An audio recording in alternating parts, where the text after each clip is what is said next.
Ladies and gentlemen, thank you for standing by. Welcome to the Gathering and Using Member Feedback in Plan Governance conference call. At this time, all participants are in a listen-only mode.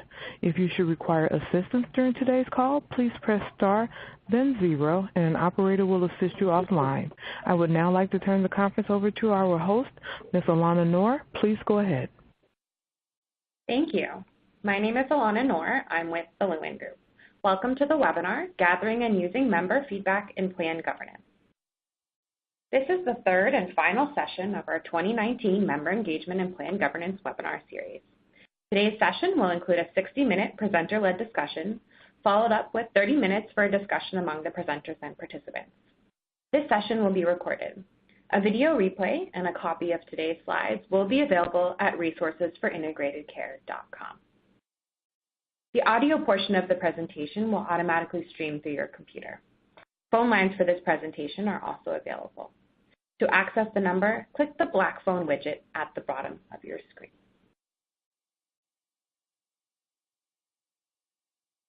Continuing education credits are available at no additional cost to participants. CMS is accredited by IACET to issue CEUs. The National Association of Social Workers, NASW, is accredited to provide continuing education for social workers. We strongly encourage you to check with your specific regulatory boards or other agencies to confirm that courses taken from these accrediting bodies will be accepted by that entity.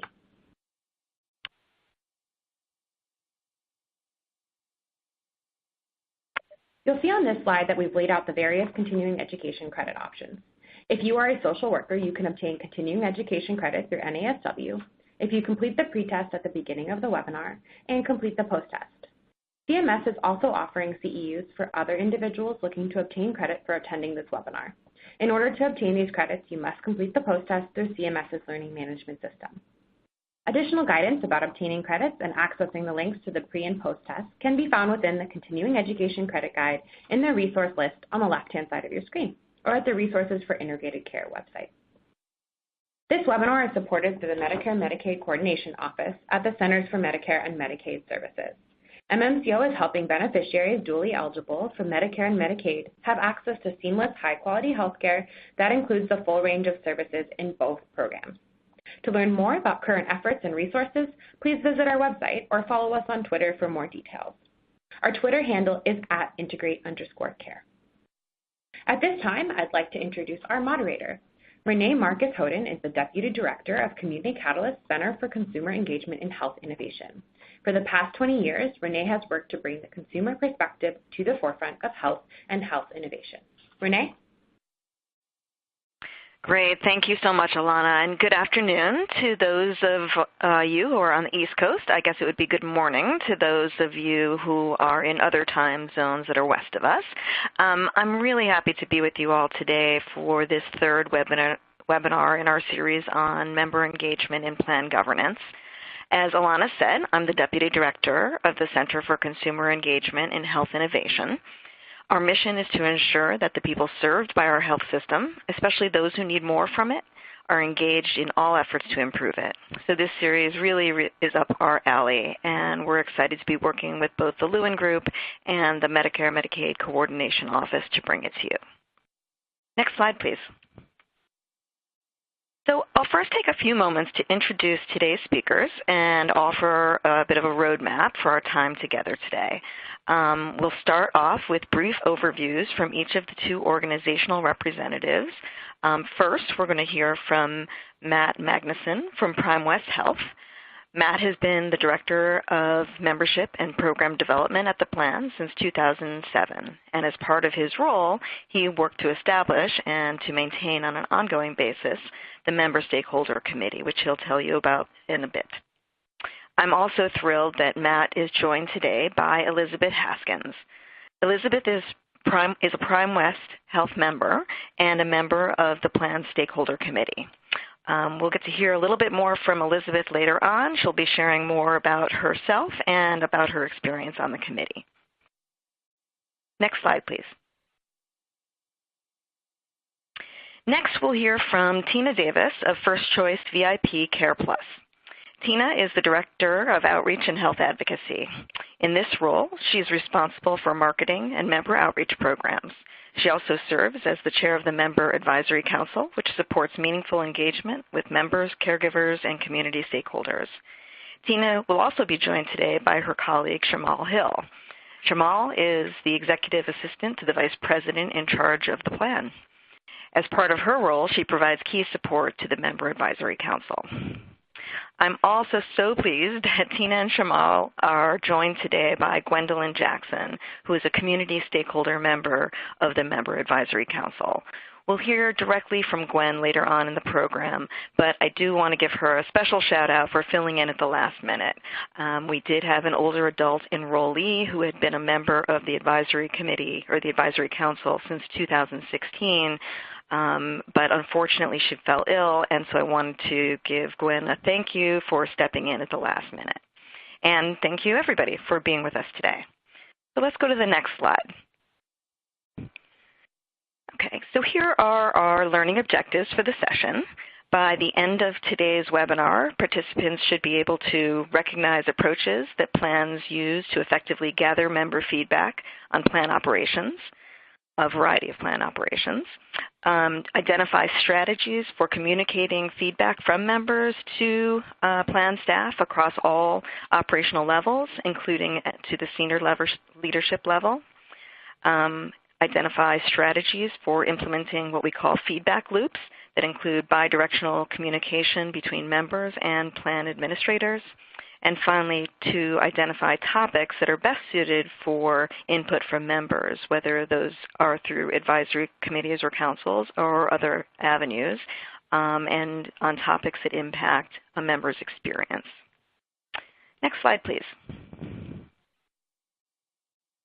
And so here is the agenda for today's program. We'll start, as we typically do, with some polls just to get a sense of who's in the audience today. Then we'll get those brief overviews from our two organizational representatives, Matt, followed by Tina. They'll share with all of us information about their organizations, the structure of their advisory committees, how they've recruited and supported members to serve on it, and importantly, the kinds of impact it's had on its plan operations. The bulk of our time today, though, will be spent in a conversation. I'll be having the privilege of moderating among Matt, Elizabeth, Tina, Shamal, and Gwen. And of course, as Alana indicated, following that discussion, we'll be leaving plenty of time for questions and answers from all of you. And finally, it's worth noting that we ask you all to stay on very briefly afterward to complete a brief evaluation of the webinar. Those really matter to us. Okay, next slide, please. Let's get started on our first poll to understand who's with us today. So if everyone could click on their answer that best describes the setting in which they work. Is it a health plan, an ambulatory care setting, long-term care facility, home care agency, community-based organization, a consumer organization? Are you in an academic or research setting, or something completely different? So I'll give you all a moment to select one. Again, you can only select one, so choose the one that best describes the setting in which you work. Okay, let's take a look at the results and see who we have with us today. Okay, well, by a vast majority, we have representatives who work in health plans, so over 80%, and just a few in the community-based organization setting, consumer organizations, and long-term care facilities. So again, speaking right to health plans. Okay, let's go to our next poll on the next slide. And if we can dig down just a little bit deeper and ask you about what best describes your professional area. Are you a health plan case manager or coordinator? Do you work in customer service, health plan administration or management, health care administration, medicine, nursing, et cetera, a clinical role, pharmacy, social work, advocacy, policy and research, or again, something completely different? If you'll just take a moment to give us your top answer. Again, you may play multiple roles, but if we could have you select one. Okay, let's take a look and see who we have.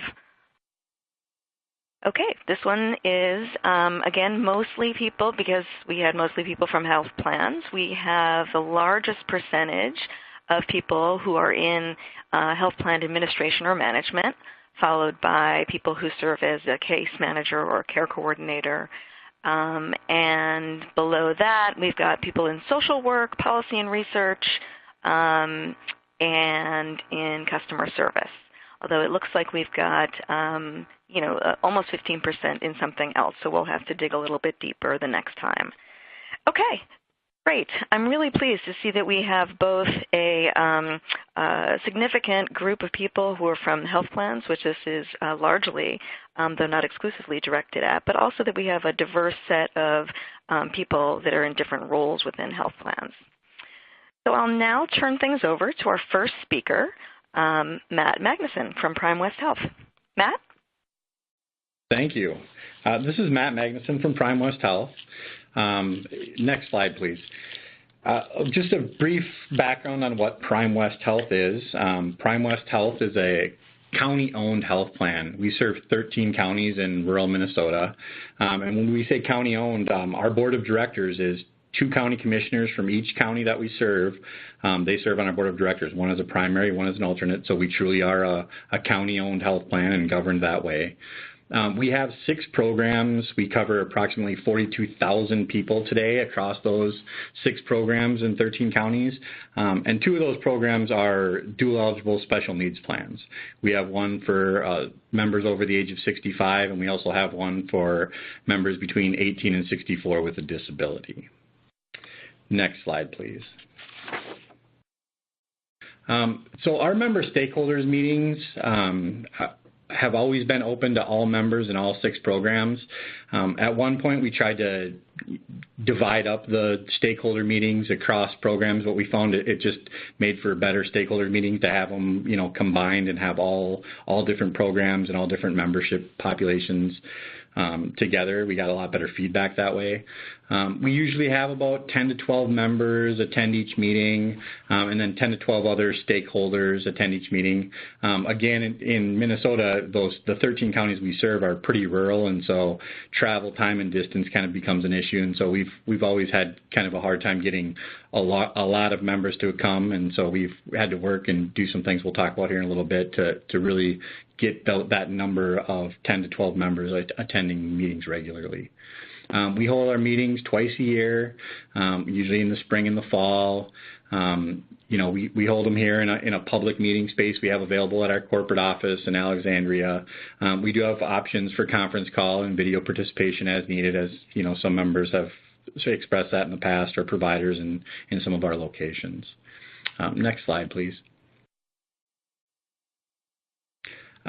So we talked a little bit about recruiting, and because of the rural nature of our plan, just kind of getting members to come to our meeting has always been kind of an issue. And so we really worked hard over the last several years to work through our case managers, our county case managers, and our care coordinators, and people that had kind of the face-to-face interaction with members, and could really kind of identify members that they thought would be valuable members to have as a part of a stakeholder committee. And that's really kind of been the most successful way for us to recruit members, is by working with people who already have some face-to-face interaction with those enrollees and kind of identifying members who they know would be good participants as a part of a stakeholders group.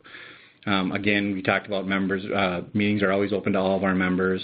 Sometimes we have members who, will just show up to 1 or 2 meetings, and other times we have members who have been members of our committees for 3-4 years.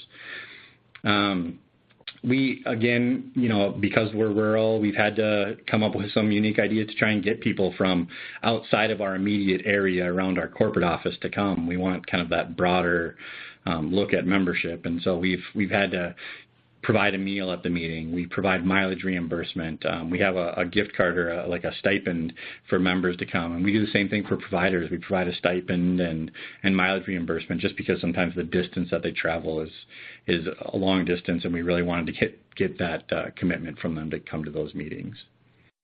Next slide, please.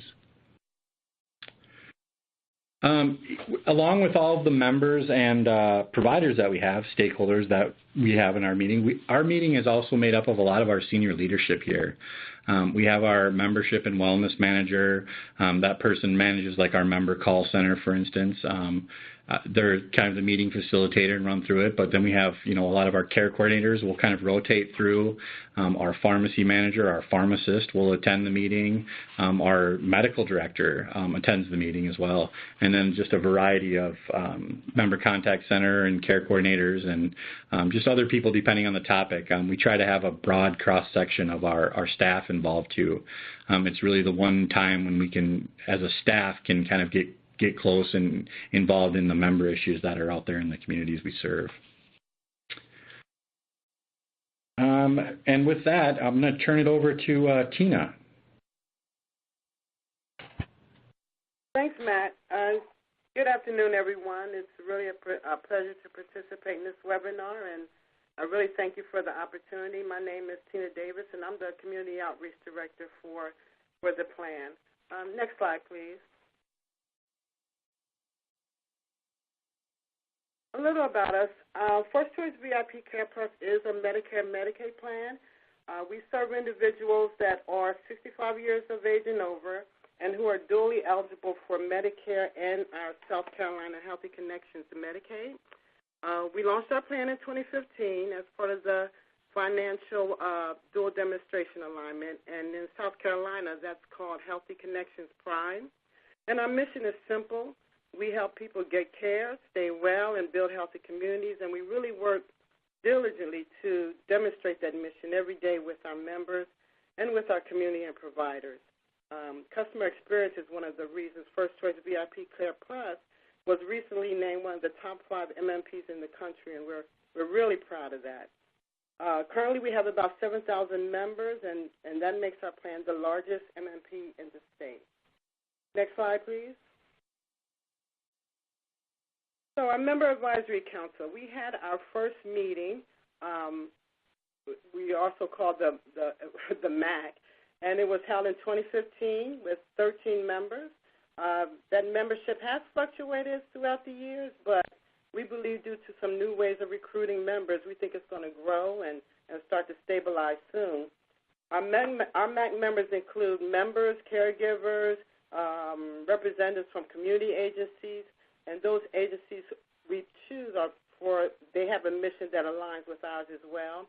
And besides members and caregivers who make up the bulk of our committee, community stakeholders consist of representatives from regional councils on aging, which gives us great feedback on resources and programming important to our members. We have representatives from senior housing authorities, home health agencies, who's really given us some great insight on seniors and caregiver needs. And we also have some reps from community action agencies. Our member demographics reflect our overall plan demographics to include age, gender, and ethnicity. Next slide, please. Recruiting and supporting our members. Similar to Prime West and what Matt mentioned, we find that we really depend on referrals for our recruiting. One way of recruiting members for our committee are referrals from our member services team and our care management team.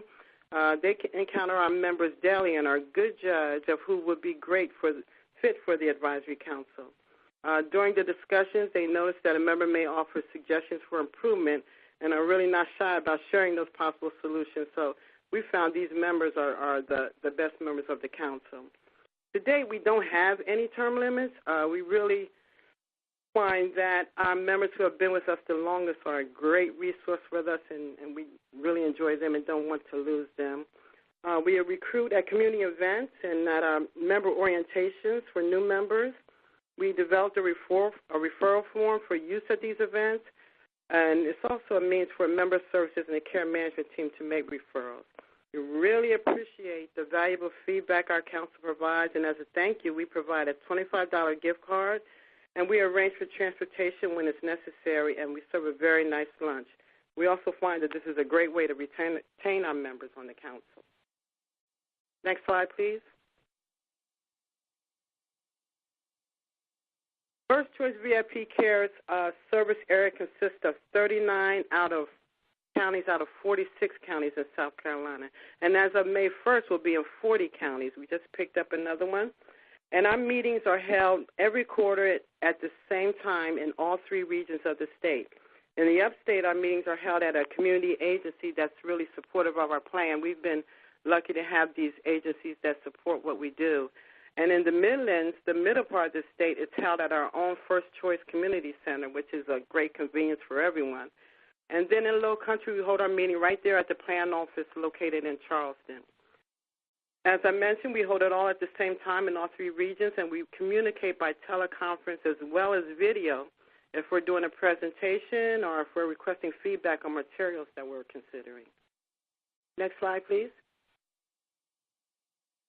The MAC Steering Committee is, they're a really vital part of our decision process. It's important to have a leadership group that's going to weigh in on these topics and present topics to them that's really important to our goals, or if there's any specific projects that the leaders are working on that they could use feedback from for the MAC.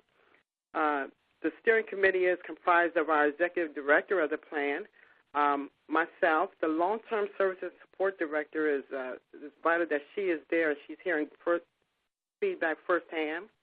Our member services manager, the quality director, and the integrated care management director are also there, as well as the provider relations manager.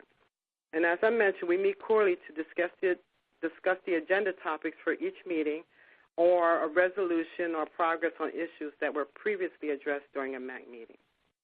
Next slide, please.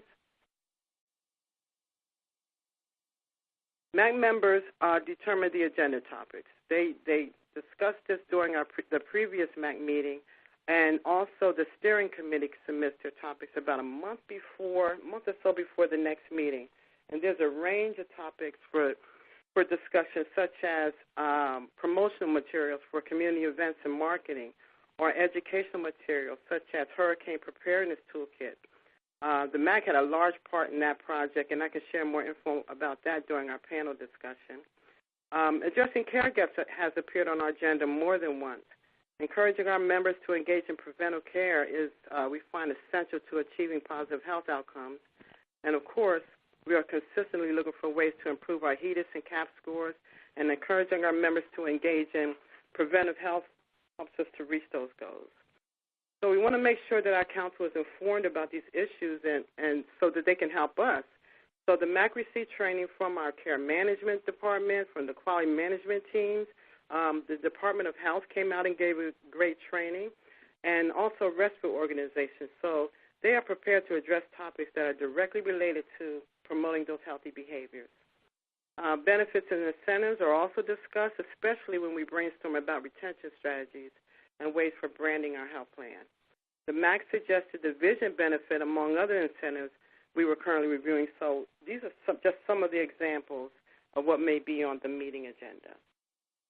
And that's it for me. Back to you, Renee. I'll turn it over to you.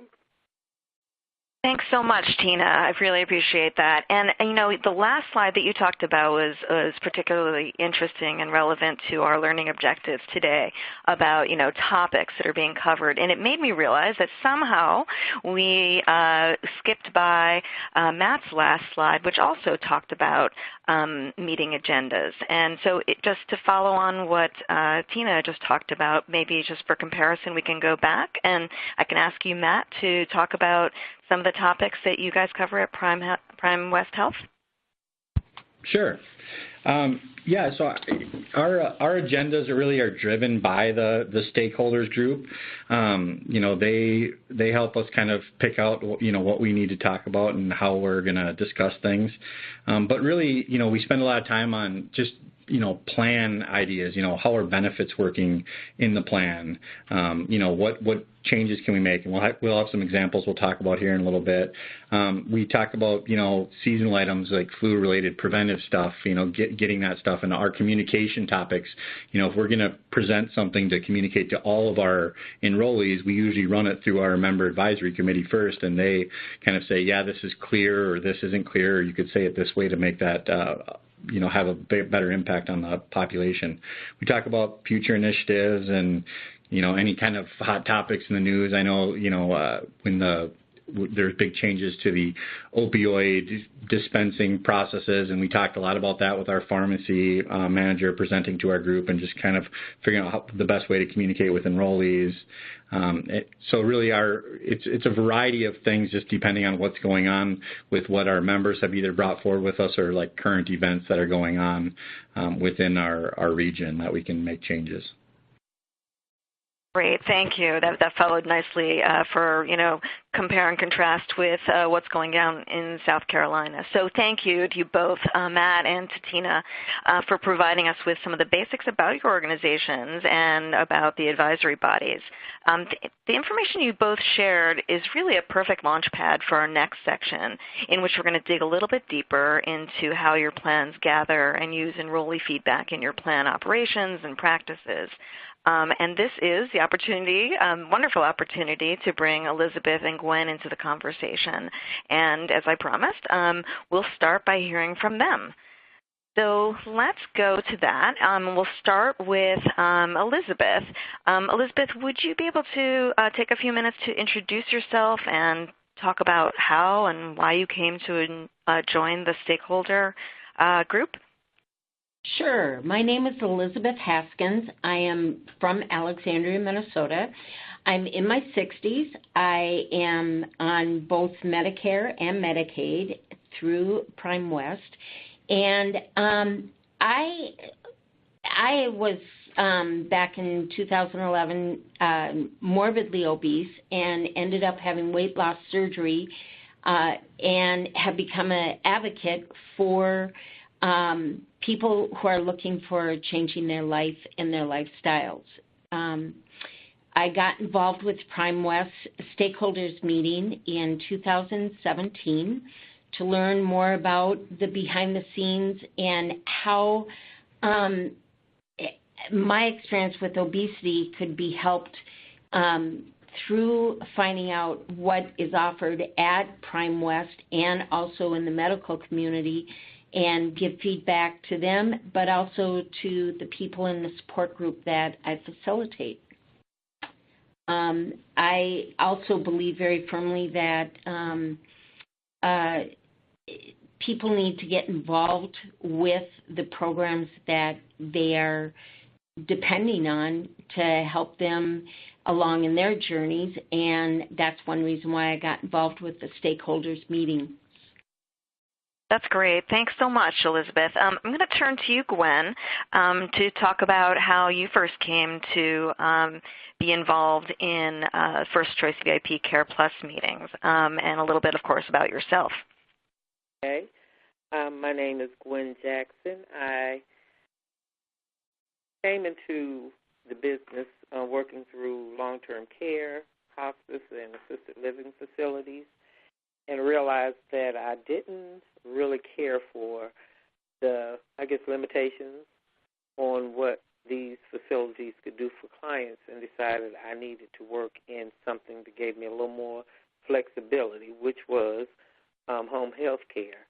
I came to be introduced to VIP through clients who were already members, and they would tell me what was going on, so I researched it a little bit more, met some people here who worked for it, and they invited me to a meeting, and that is how I became involved.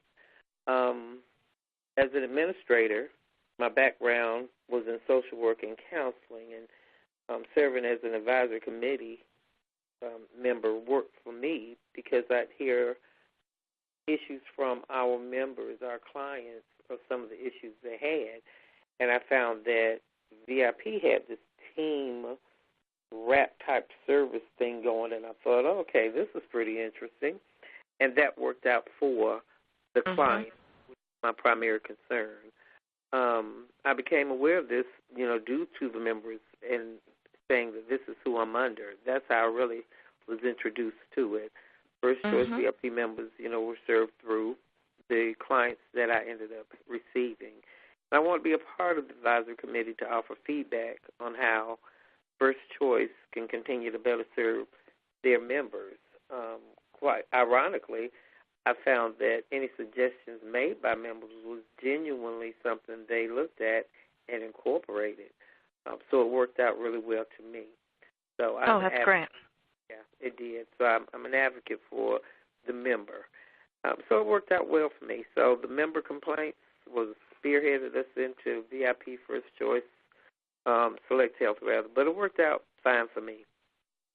Great. Well, we'll hear more about the kinds of issues that you've engaged with when we get to some questions down the road.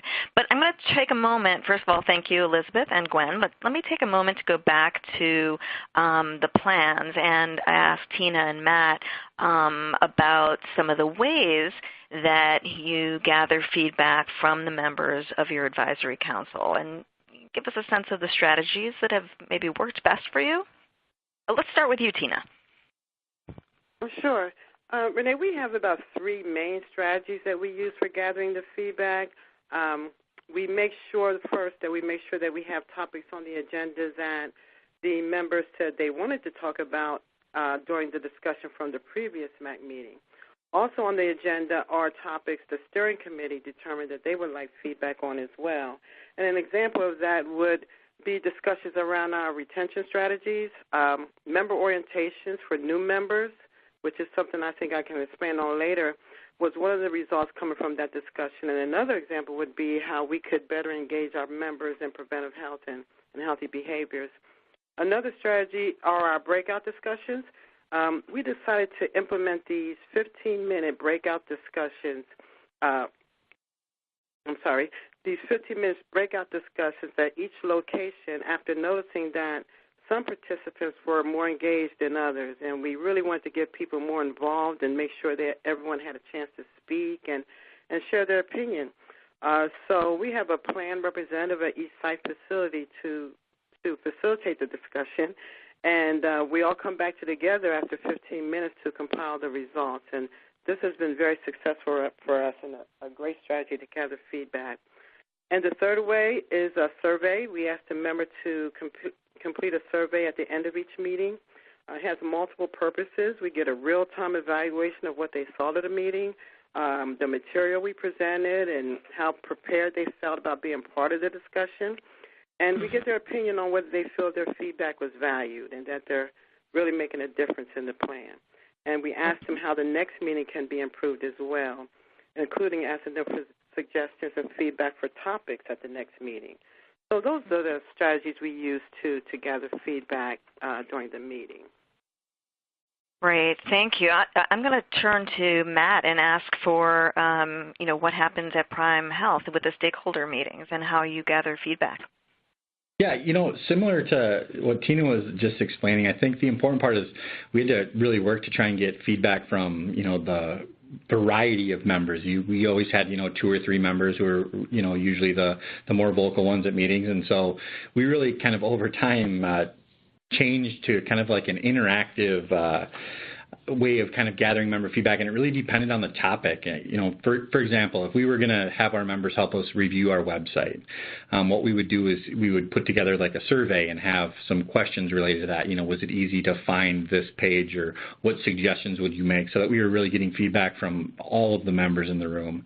We would do a similar thing if we were working on, we wanted to have members look at provider directories and really try and use them, find a provider in this county for this type of service, and we'd create like a quiz basically and see if how easy it was to do that, and that's really been beneficial to us because it gets kind of everybody involved in the room, and it really gives us kind of meaningful, usable feedback that we're able to implement real changes off of that kind of feedback. And then again, in every meeting that we have during the agenda, there's always an open space for any of the participants of there to bring up topics they want to discuss, and sometimes we can get through them at that meeting. Sometimes they end up on the agendas for the next meeting. That's great. I really appreciate how you both described, how you've learned along the way, how to get everyone involved, even kind of the more introverted members, and kind of built that into your infrastructure for meetings, but also leaving, time for open-ended discussion or feedback. So that's terrific. Speaking of feedback, and I'm going to stick with you, Matt, How do you then take the information, the feedback that you receive from your advisory body and make sure that it gets to the right people within the plan, and including especially senior leadership? So, Matt? Yeah, first, our Member Stakeholders Committee is an official subcommittee of our Joint Powers Board. So all the agenda and meeting minutes are presented back to our board at one of their regular board meetings. So it's always an official part of that, and so a lot of ideas come out of that, and board members will ask questions about what happened in the stakeholders meeting. I talked earlier about having senior leadership just included as a part of the meeting. That's been a really important thing for us because in a health plan, you have a variety of departments and a variety of people that have different concerns, and getting them all in the same room with members and letting them hear directly from the consumers that we serve has been really beneficial to us to really make changes, because it's not just coming from one area. It's not just customer service saying, hey, we need to look at this change. We'll have our medical director saying, hey, when we were at the member stakeholder group last week, we had members talking about this, and that's an important thing to be bringing back up. And then, my role in all of that is that it's part of my responsibility to present any of the findings or changes that we need to make based on member feedback back to what's called our executive management team. So multiple ways. I'm going to actually bring Shamal into the conversation now and ask her to talk about how that feedback loop happens at First Choice VIP. Hi, everyone. Like Matt stated, we have a lot of leadership there. About 90-95% of our leadership is in attendance at these meetings, and they're actually engaged in discussion and conversations. They ask questions while they're very involved in the conversation, and having leadership there confirms to our members that their feedback is valuable, and also having them there allows them to hear this information firsthand and receive this feedback firsthand. We also have the steering committee, like Tina mentioned earlier, that meets once per quarter, and during those meeting minutes, we also discuss the topics that arose at our MAC meetings, and we also distribute our meeting minutes there as well. So with leadership being there and then having the follow-up steering committee meetings, it ensures that all of our leadership receive this feedback. So that's great. Shamal, thank you. I heard a lot of echoes of what Matt talked about, again, multiple levels, but the strongest message I heard from both of you is around no substitute for having senior leadership hear feedback directly in kind of an unfiltered way. So thank you for that. I'm just going to continue sort of the trajectory, if you will, of getting feedback. And talk about, how the loop is completed, if you will. So maybe, Shamal, I'll start with you. Can you talk about how First Choice VIP makes sure that the Member Advisory Council itself, that they stay updated on what's going on with their feedback or their input and what's been done, if there's been something that's changed because of it? Sure. Well, at the beginning of each meeting, we discuss topics and follow-ups from our previous meeting. That is actually a standing item on our agenda each meeting. So during that time is where we discuss all of the feedback and the outcomes of our last meeting. We've also implemented several projects based on the feedback that we received during our MAC meetings, and one of those projects is our Ask the Doctor card. Our Ask the Doctor card was created to help our members engage in their care, and we realized that our members may be intimidated or unsure of questions to ask while they're with their doctors. So this Ask the Doctor card was created. It's a post-sized card that helps our members ask questions and remind them of those questions when they're at their doctors. And what happened was this postcard was developed based on that feedback. We brought that at our next meeting back. We had a sample of that postcard. They were able to look at the card, touch the card, feel the card, and with that they provided us additional feedback, so some changes they wanted to see or additional questions that they wanted to add to that card. So we took that card back to leadership and implemented those changes before the final product was created. So that showed them that their feedback was valuable and how we actually was able to use their feedback to create something that is used by all of our members in the plan. Mm-hmm. Oh, that's a great example. I really appreciate that, especially because you really described an iterative process of going, back and forth, and so it was something that the members of the council were engaged with over time. So thank you for that. That's helpful. Matt, how about you? What's this part of the feedback loop for? How does this happen at Prime West? Yeah, I mean, it's very similar to the way it was just explained. We make sure you keep your agendas and minutes organized so that all the topics that they brought up that they want to discuss or that we've discussed or changes have been made stay on those agenda items until they're completed and they can see the progress on that. It's really about, from our standpoint, it's really about building trust with our members. If they're going to provide this feedback to us, we wanted to show them, that what we were doing with that feedback, how we were using it to make a difference. And, the easiest example I have is, we were talking earlier about, we did a website review and a lot of our members on the website were saying, they couldn't find this button that, for a provider search, it could, why don't you just make it bigger? So it stands out on the website. And, it was an easy change we were able to make right away between meetings, and by the next meeting we were able to pull up and show them the change that they had recommended and what it looked like now and say, is this what you guys were talking about? And they were all able to confirm, like, yeah, that's great, now we get it, now we know where that button is and how to use it. It's that kind of constant back and forth that really makes these meetings work anyways. Mm-hmm. Reminds me a bit of the conversation we had in our last webinar about retention. So, in support for members on an ongoing basis, and part of the support is about seeing results.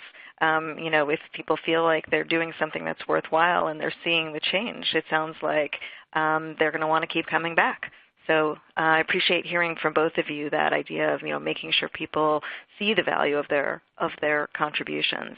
I want to turn back to Elizabeth and Gwen and bring you guys back into this conversation and ask you. We heard a couple of brief examples from Shamal and from Matt about the process, and I was wondering if you could both talk about an issue that your advisory bodies discussed and kind of take us through what happened, how the topic came up, what do you recommend, and kind of, where did it go from there, what was the outcome.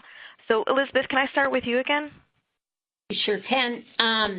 What happened with ours just recently was the change in the opioids issue, and the initial letter that went out regarding the opioids coverage and information on the changes didn't actually clarify like what drugs were involved, and it caused some confusion.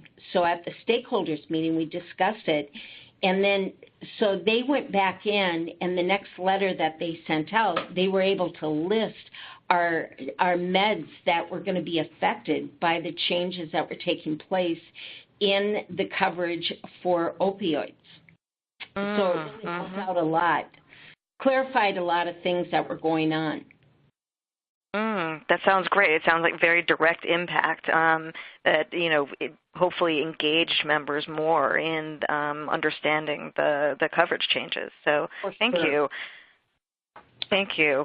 Gwen, can I turn to you? Is there an example that you wanted to share about an issue that the council took up and what happened with it? Yes, we are blessed to live in a state that has an array of weather issues. Like a hurricane, here where we're at in the Tri-County area, it might be freezing rain and black ice. Somewhere else is flooding. So our participants, our members, often have problems regardless of where they are. So that was brought up, and of course, because it's such a diverse type of issue, they took it upon themselves, MAC did, to really do some research and find out whom they could contact depending on what the issue was, and they came up with a booklet. I call it a booklet. They might call it a pamphlet, but it was a book that could be used to help people prepare for these issues that we encounter every year. It's not just sometimes, it's every year. So the feedback that they got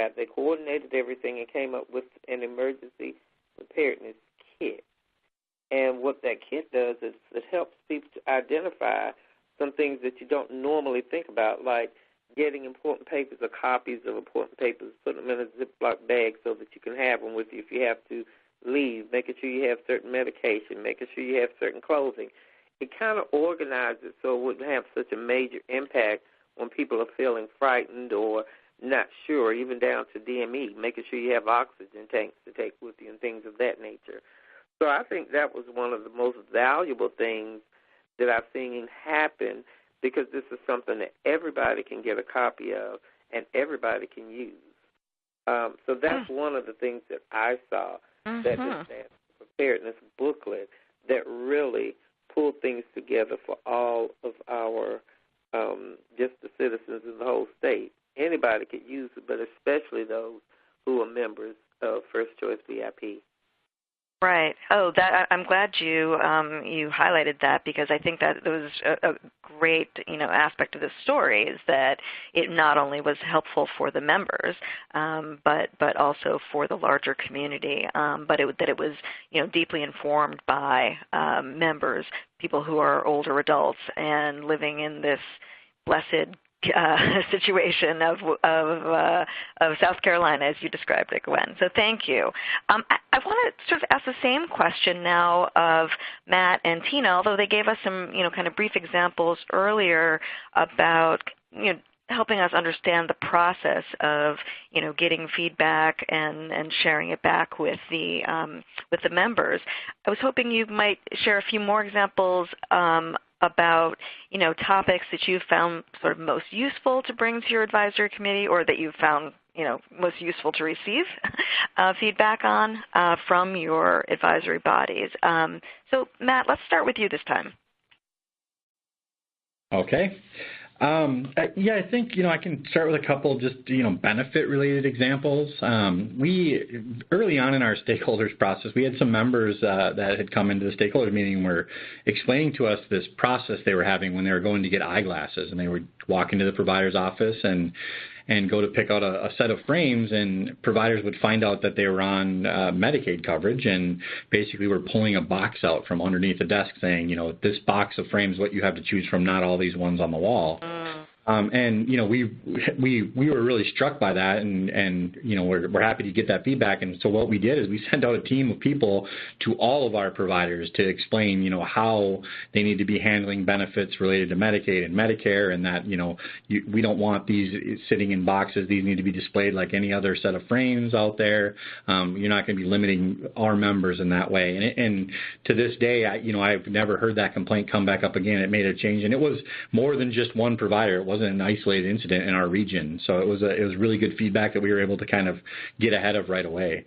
Another, just benefit-related thing that, we just would never have really considered in the plan was there was a benefit for wheelchair cushions, and they were, a new wheelchair cushion was covered. One wheelchair cushion a year is just kind of the way the standard benefit was set up. And we had several of our members in our stakeholders committee who would come in, and we were talking about, what should we look at for benefit changes, and they had brought up this idea of wheelchair cushions, and, it really didn't seem like a big deal. But what they were saying is that if you're in a wheelchair, chances are you go through more than one wheelchair cushion a year. Anything can happen at any point. You can spill on it. It can become torn or whatever. And we had examples of, they were saying, members out there who, because their year wasn't up yet, they were using a towel or a pillow as a cushion. And really a wheelchair cushion is a very inexpensive benefit to provide. And so we opened up that benefit to say it's unlimited, the number of wheelchair cushions that a member could have in a year, just because it's that important to make sure that they have those cushions if they need them. So those are just kind of two examples kind of off the top of my head here that I can think of. Well, those are great, not only because they're both on benefit issues, but they're also, in both of those cases, those were issues that you weren't bringing to the stakeholder committee. They were bringing them to you. So it just shows a little bit of like how, going back to your agenda discussion earlier, how it's a combination of issues that you're bringing to them because you want their feedback on it, but also, receiving feedback. So thank you. Let's turn to Tina and hear a couple of examples, perhaps from First Choice VIP, about kind of an impact of working with the committee. Oh, sure. The first example is also benefit-related.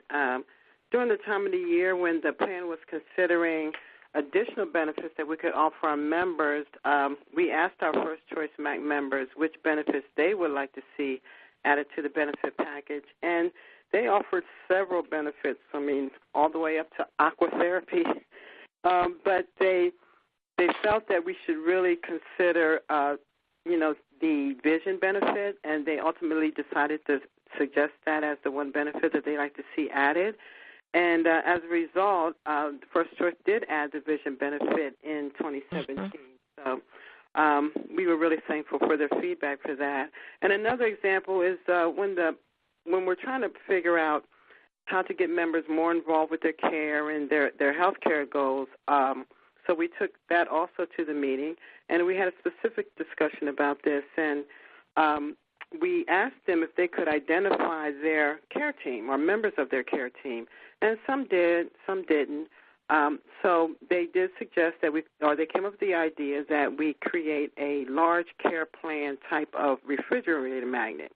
And this is a pocket magnet that members can stick on the front or in the side of their refrigerator, and it will contain their care plan, also their care team contact information, and any other important papers, and it's also an easy reach for them. And then when someone from the care team would visit the member, they could provide updates and notes on the care plan and any other documents that they have. So this has been a great tool for the members as well as our care team. So we're particularly proud of this joint project with the MAC. Yeah. Oh, thank you. That was a nice sort of, contrast of topics. So on the one hand, a significant benefit. On the other hand, something that's very, very practical that also helps the members in concrete ways to engage with their care team. So I appreciate those two examples as well. I'm going to go back and actually ask you, Tina, to continue. And we've talked a lot about, in your case, the MAC, the Member Advisory Council. But are there other strategies that First Choice VIP uses to gather feedback from members about, again, policies, benefits, procedures, et cetera? Oh, sure. We recently had some caregiver focus groups, which was very helpful. We had them in 2 regions of the state, and we invited all of the caregivers from our members and also from the community that we were able to identify. And we had great sessions on caregiver support and what we as an organization could do more for that. We really do hold caregivers in high regard. All of our population is older, so it was important for us to get those questions answered and address those issues. Another strategy that we use is we also have started holding new member orientations, and we're getting a lot of feedback because we were kind of giving them a whole orientation on the benefits, the services, what the care team does, and they've given us some great feedback back on that. And by the way, the idea to hold new member orientations came from our MAC meeting as part of our discussion we held at a meeting about member retention strategies. Also, a couple of the members have done some member testimonial videos. This was their idea. They thought that if our new members could see someone that looks like them and was also on the plan as well, they could share some of their experiences that might help with our retention strategies. So those were just some other examples where we're able to gather some feedback. Also, we get feedback from our call center as well, and collaboration meetings with the community, and also our case management staff. So we're looking at all 4 corners of the world. Right. Well, I was really struck by the new member orientation example, or a procedure that you use. As you usually think of orientation as you are imparting information to new members, but what you're saying is you're actually getting feedback in the other direction that help to inform what you're doing. So that was very interesting. Let's turn to you, Matt. Let's hear a little bit about the ways, aside from the stakeholder group, ways in which you gather feedback from other members. We're very similar to what was just stated, really opened up to all those things. We use like the call center. We use case managers.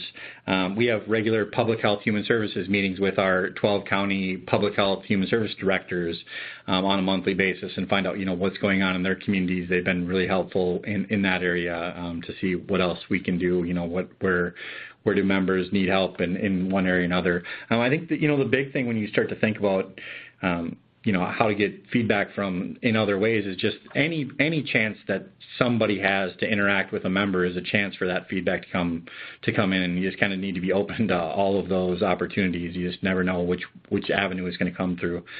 We've done things like focus groups. If we have a specific task or something we want to look at or get feedback from members outside of the stakeholder committee regular scheduled meeting, we'll hold a member focus group and really get into looking at a topic and trying to get that feedback. So just kind of a variety of ways. You really just don't want to limit yourself to just having the stakeholders group as the only way of doing it.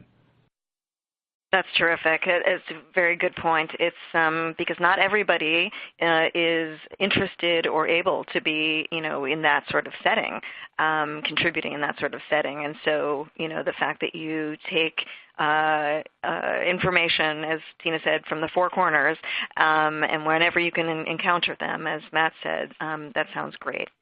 So we're just going to do one final question before we turn to questions from our audience. And I do see that questions are starting to pop up. So just to the participants, feel free while we're finishing the last part of this conversation to type in questions in the question and answer box. So again, back to Matt and Tina. What's the one thing that you would say that you know now about working with an advisory committee or using these other approaches as you just described that you would want other plans or consumer advisory bodies to know? Matt, let's continue with you. Yeah, I think, the one thing would be, making sure that it's an interactive experience for the members. You don't want to be the plan just presenting all the information up in front. You want to make it interactive. You want to have it be a place where the members can be comfortable telling you the bad and the good that's going on out there. If they don't tell you about the bad things that are going on, you're never going to be able to fix them. Good, the bad, and the ugly, right. Okay. Tina, how about you? What would you want others to know that maybe you didn't know to begin with and you've learned along the way? Sure. In addition to what Matt said, I think it's really important that we make members feel welcome by providing a really warm atmosphere that may be, sound like that should come naturally, but not always. And they're more likely to engage if they feel valued and welcome in that space. And encourage members when they share information, and always follow up with the status on any of the topics that was discussed. It will really lend credibility to your committee. I like the comments about warm atmosphere. I remember from our last webinar, somebody else had talked about it's actually fun. And so if people want to come and, again, feeling as though they're making a difference and seeing that difference, I think I heard those reflected in what you both said.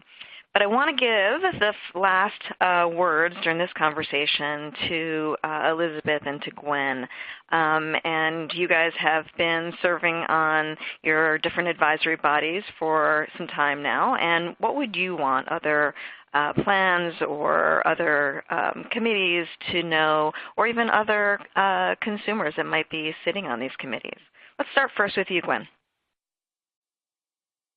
Well, it's my belief that the teams offer that continuity because everything is so transparent. When we have some of these meetings, you can see like the three places, you can see people in those other places. We're all on there together. And it really makes a difference because nothing is overlooked. And the biggest emphasis I've seen, again, because of the way they do this team type of case management, is that our members are wrapped into feeling as though they genuinely matter, that their health or their well-being is the maximum concern. And even though I know that there are teams that go and have more than one or two members, they don't know that because they put so much energy into making sure that one participant feels like they are the only one they're concerned about at that moment. And that has made a big difference.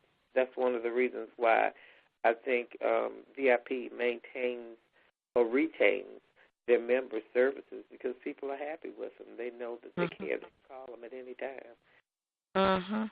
Right. So members in general, but then also as you mentioned to start with, the continuity, the continuous feedback loop, and the transparency that seems to stand out for you as part of the MAC.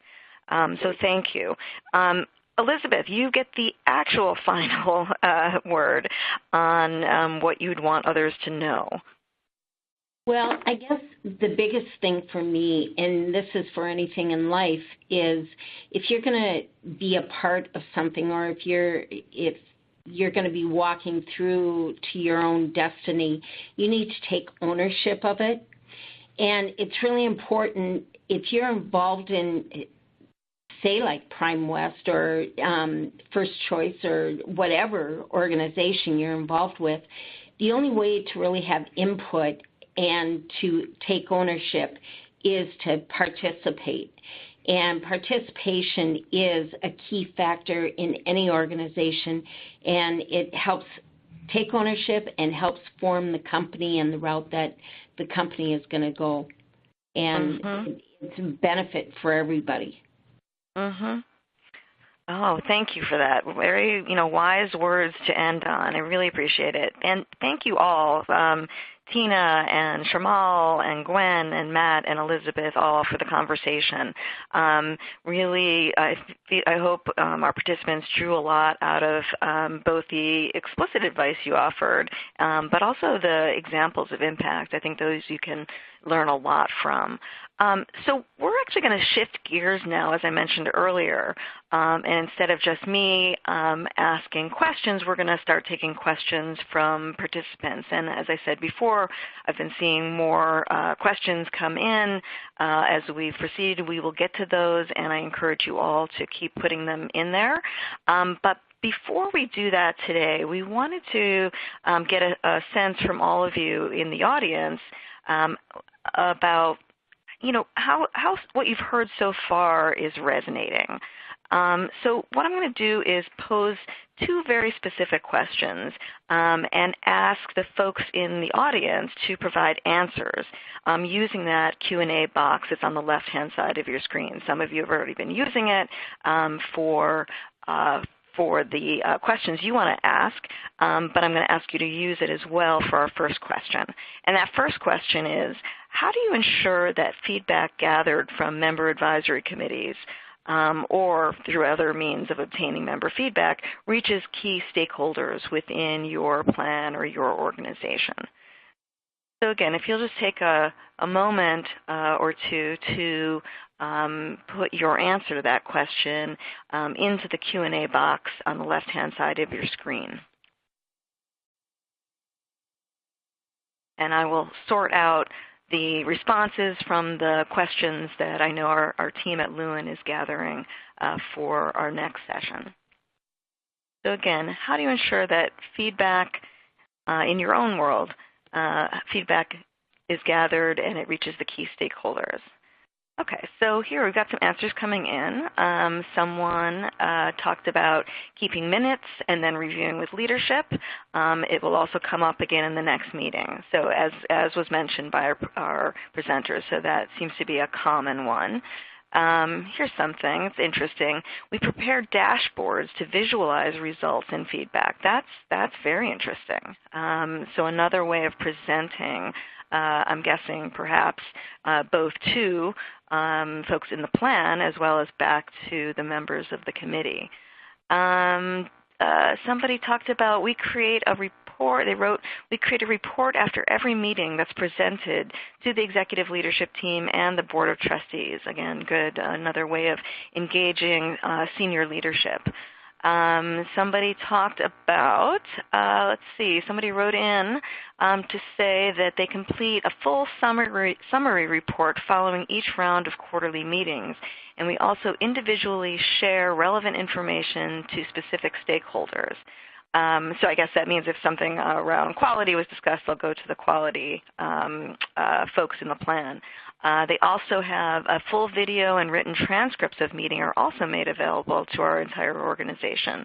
So that's a good supplement to what we talked about before with the 2 plans on our call today about having leadership, see things and hear things firsthand. That's an innovative way of doing it as well. There's a lot coming in here. I'll read one more because I know we do have one more question we want to get to. Somebody talked about, whoa, that one just jumped around, an end-of-year outcome report. I like that. It's a good way of sort of building on the dashboard idea that somebody else mentioned. Boy, there's a lot coming in, and we are going to gather all of this, but I do need to move on to our second question, which is, of the strategies that you've heard today, what strategies for addressing member feedback would you like to try at your plan? So we've heard what people are using out in their organizations and their plans, and is there anything you heard today that might be new that you'd want to try? Again, you can you can put your response into the Q&A box that's on the left-hand side of your screen. So I'm going to go to the answers and read off a few. We've got somebody liked the breakout discussions, so that was from First Choice. That was a way of getting other people engaged who maybe weren't engaged in the larger conversation. Someone said they liked the focus groups. I'm not sure if that was the general focus groups or that was also speaking to the breakout sessions, which could be construed as focus groups as well. A couple people actually liked the Ask Your Doctor card and the care planning and the team card. I think that was the refrigerator magnet. So some very specific things to take away from this. Someone talked about, let's see, I would like to take successes from the meetings and putting in a mailer to generate more interest in joining. Oh, I love that. That's a great connection between, impact and recruitment. People do like to know that what they're doing matters and is worth their time, as I said earlier.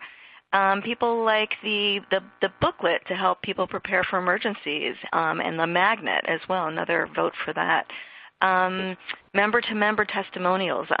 Tina mentioned that earlier briefly, another idea that came from the committee.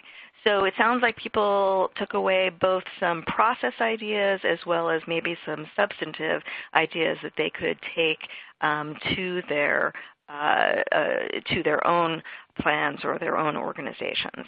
So I wanted to, again, just like the first question, there's many more things that are coming in, and we will be accounting for all of those. But I wanted to take a moment to thank you all for your responses. It's really been terrific to hear what you're learning, what you want to take up. So I'm going to, at this point, turn the program back over to Alana, who's going to moderate the Q&A section, the questions that you guys were putting in along the way. They've been taking those and putting them together, and I'll turn it back over to you, Alana.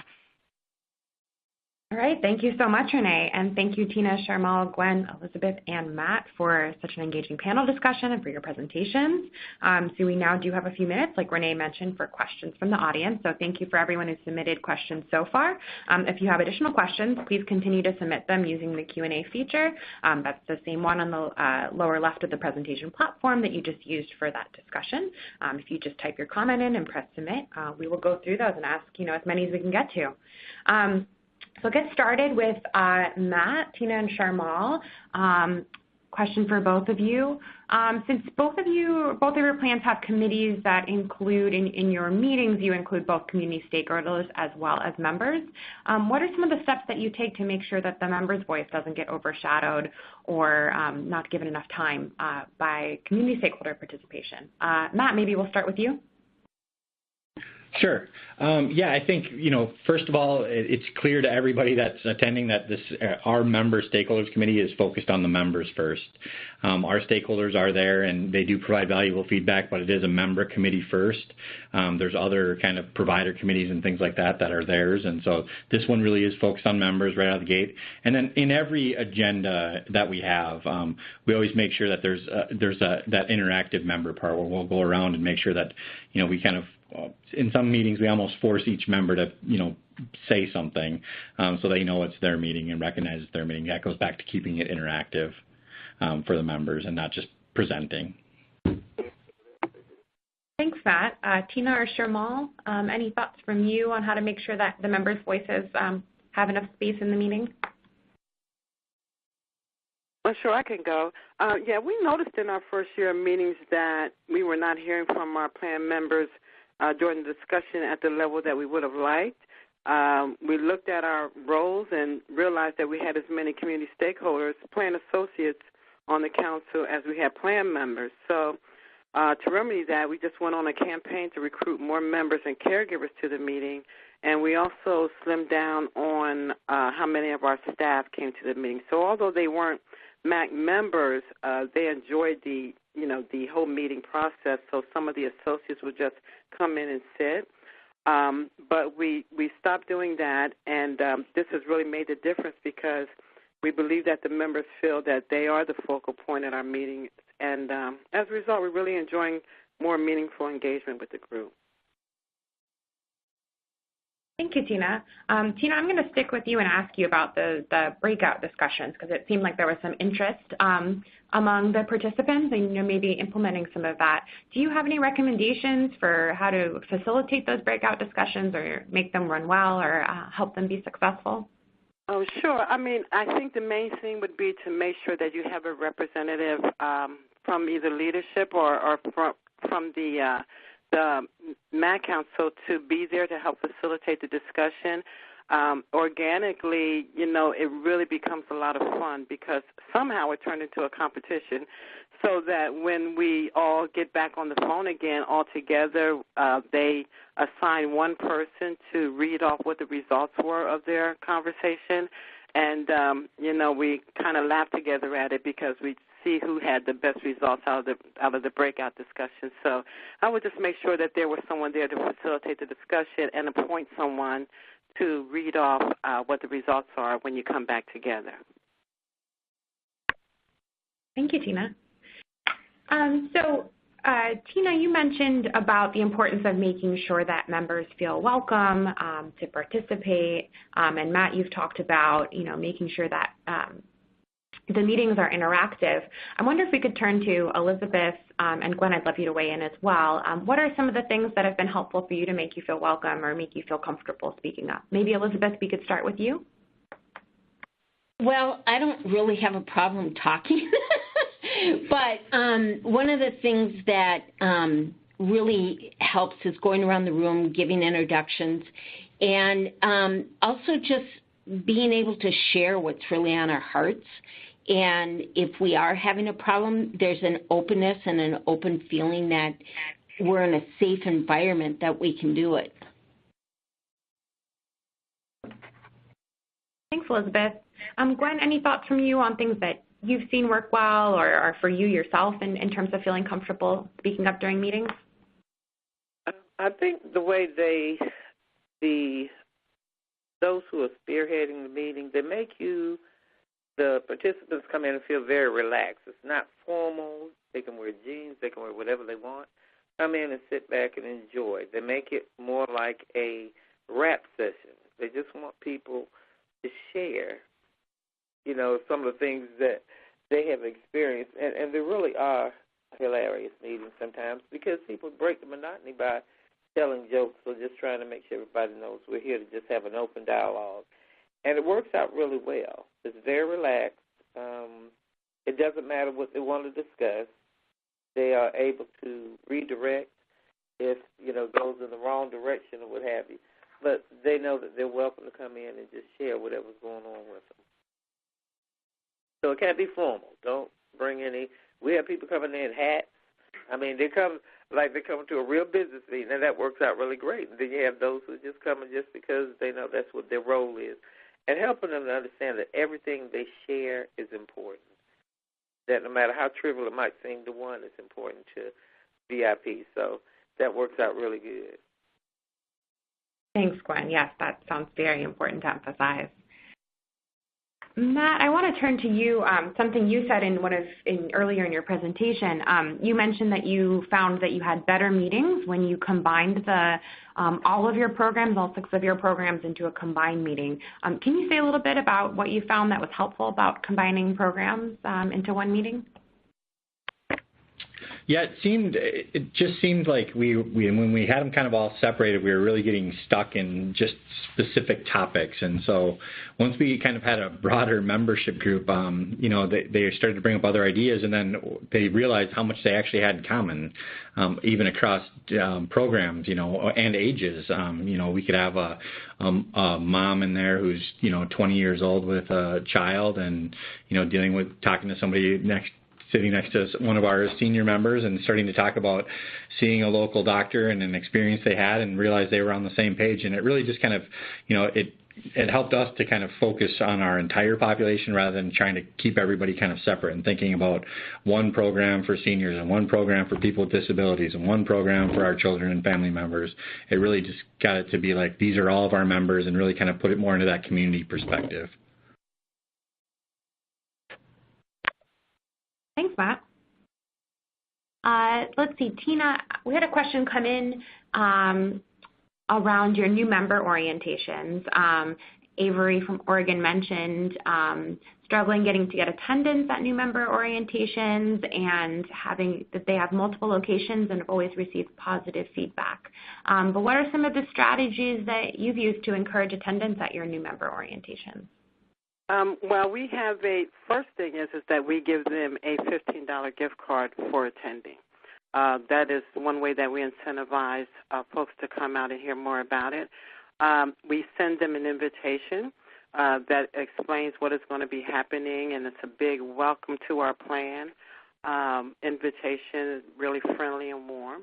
And then our member services team, as well as my community relations coordinator, calls our members directly and invites them to the member and lets them know what to expect. So I believe that those are some of the things that are help get more attendance to these meetings. And then we look at where we're getting our new membership from. Is there a specific county?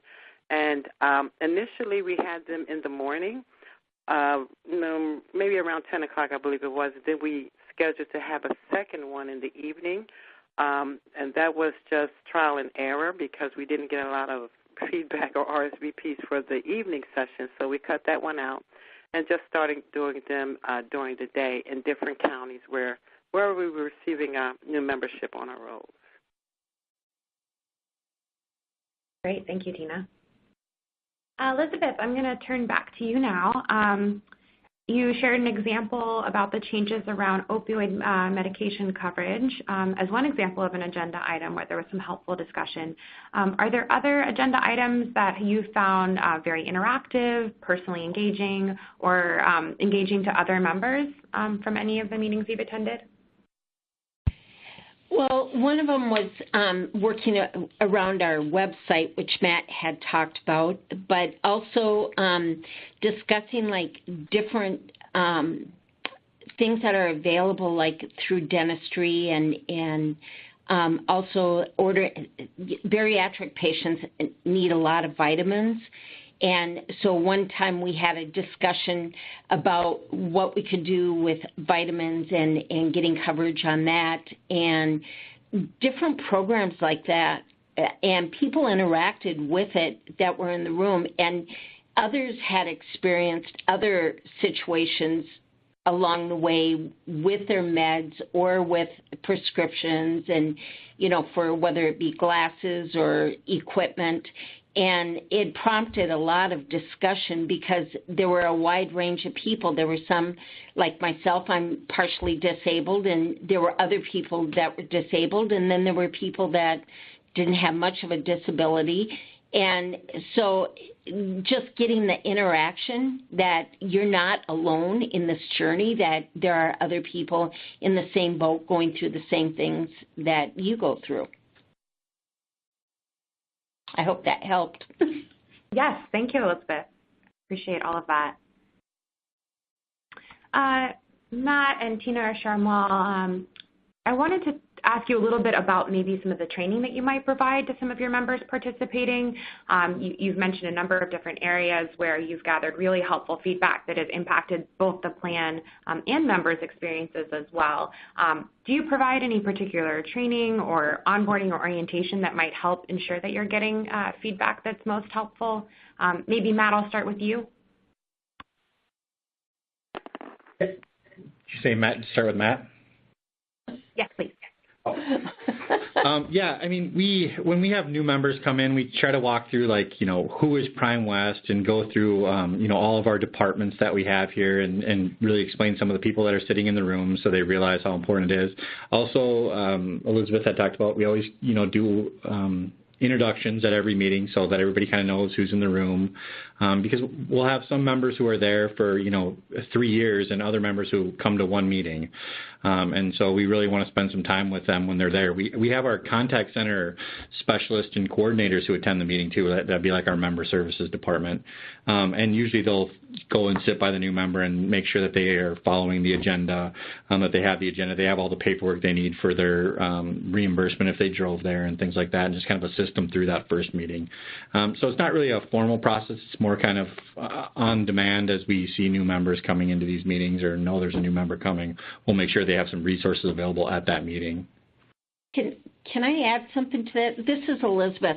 I never even thought of it until I was just sitting here. One of the unique parts about this is I have met people at these meetings, at the stakeholders meetings, and then you get out in the community, and all of a sudden you have an outside connection with these people too, because you're sitting on a committee with them and you at least can acknowledge them and know who they are. So it's dispersing the community outside of just the stakeholders meeting. Thank you, Matt. Thank you, Elizabeth, for adding that as well. That was actually one of the questions I was going to turn to you later on, so thank you. Tina or Shamal, anything from either of you on some maybe training or onboarding orientation? Hi, this is Shamal. I can take this one. We do have an annual orientation that we run. It's a full orientation that we run once a year. It's usually during our first quarter meeting. But we do have new members that come in throughout the year, and we do have like some a mini orientation. Our first 30 minutes of each meeting is usually gathering, orientation, and lunch. So prior to the actual start of the meeting, if we have new members coming in, we do a mini orientation and go over the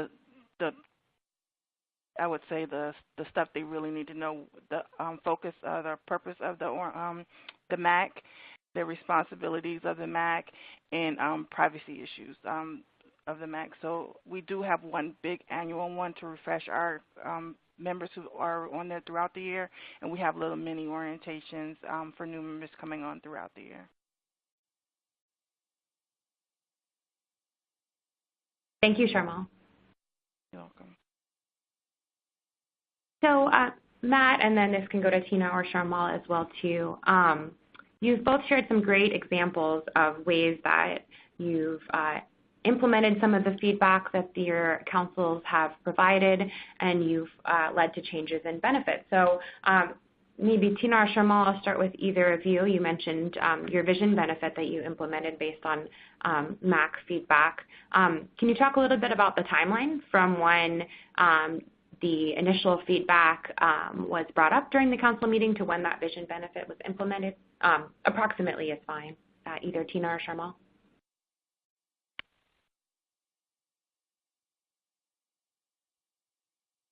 Sure, I can. You want to take this one, Shamal? Oh, I can. Well, we only change, we have a certain amount of time a year that we could change our benefits. So the vision was talked about, I believe, in third quarter of 2016, and it was implemented in 2018. So it's only because we only have a certain amount of time to implement those benefit changes. Thanks, Shamal. Just one correction with that. It was implemented in 2017, I believe. Thank you, Tina. You're welcome. Great. So it sounds like you were really able to turn it around even with that limited time frame. That's wonderful. Matt, I'll turn to you and ask the same kind of question to you around the wheelchair cushion benefit. Any sense about the timeline for when this issue was brought up to when you made the changes to the replacement wheelchair cushions? Yeah, the timing on that specific one happened to line right up with when we were getting ready to know we knew we could make plan changes. And so it was like the end of, that would have been 2008 and beginning of 2009 was when we implemented it. That specific benefit, the wheelchair cushions, was right when we were adding a new program into our plan. And then, just any of the other changes we've made, like things like the website we talked about earlier, some of them are, almost within weeks of them notifying. It really depends on what the issue is. I mean, when it's a plan or benefit change, there's certain regulatory rules you have to follow of when those can be implemented, and so you have to wait for timing on that stuff, and some of them have to be included in bids and things like that, and other things, member letters we talked about can be implemented right away. Changes to our website can be implemented right away. So it really just depends on what the issue is and to how long it's going to take to implement. Thanks, Matt. That makes a lot of sense. Okay, I think we have time for one more question. So we had a couple of comments from folks whose plans were just getting started, maybe didn't have a committee yet, and a question on advice for a very first committee meeting. So I'd love to get your thoughts, and Matt, maybe we can start with you. Any thoughts on some topics that you really recommend for a first committee meeting when folks are just getting started with the council? Any topics that you think would be a good option or important to include? Yeah, I think one of the things would be, going through like some of the member materials that you have can just be an easy kind of task to walk through through your first committee meetings and really listen to their feedback and see like are the materials coming across the way you anticipated them coming across? Are they easy for members to use? It's really an easy thing for members to provide feedback on. You can set it up like a quiz thing, and it can have an impact right away, and those are things that you can typically make changes to and show them, by the time you get to your next meeting, the changes and things you're going to implement. Instead of taking on a larger task like a benefit-related question that you're going to have time to overcome. That's a way to kind of get that feedback right away, make a change, and be able to show the committee by the next meeting that you've found something that they provided to you as valuable and made some suggested changes. Great, thank you, Matt. Tina or Shamal, any thoughts from you? Sure. I mean, our first meeting is the very first meeting is the orientation, which pretty much takes up the full agenda because we go through the communication protocol and government relationships and things like that. But also part of that orientation is our revolving action plan, and we let them know what are the main topics that will need to be integrated with other topics throughout the meeting. So it gives them a chance to start to think about, all right, how do I feel about this, or what is the type of feedback that I want to give on this specific topic. So we give them a what we call a revolving action plan, just to familiarize themselves with some of the discussion topics that we'll be presenting to them throughout. Thank you, Tina. Wonderful. Well, thank you all so much. That wraps up our time for the Q&A today. If you have additional questions or comments, please email ric@lewin.com. The slides for today's presentation, a recording, and a transcript will be available on the Resources for Integrated Care website shortly. For additional resources on engaging members in plan governance, please see the last slide of this presentation. And if you missed the first two webinars of our Member Engagement and Plan Governance series, please visit the Resources for Integrated Care website to view the recordings as well. As a reminder, additional guidance about obtaining credits and accessing the links to the post-test can be found within the Continuing Education Credit Guide, in the Resource Guide on the left-hand side of your screen, or at the Resources for Integrated Care website. Again, thank you all so much for joining us today. Please complete our brief evaluation of our webinar so that we can continue to deliver high-quality presentations. If you have any questions for us, please email us at ric@lewin.com. Thanks again to all of our speakers. Have a wonderful afternoon, and thank you so much for your participation. Ladies and gentlemen, that does conclude your conference for today. Thank you for your participation and for using AT&T Executive Teleconference. You may now disconnect. Speakers, please hold for transfer.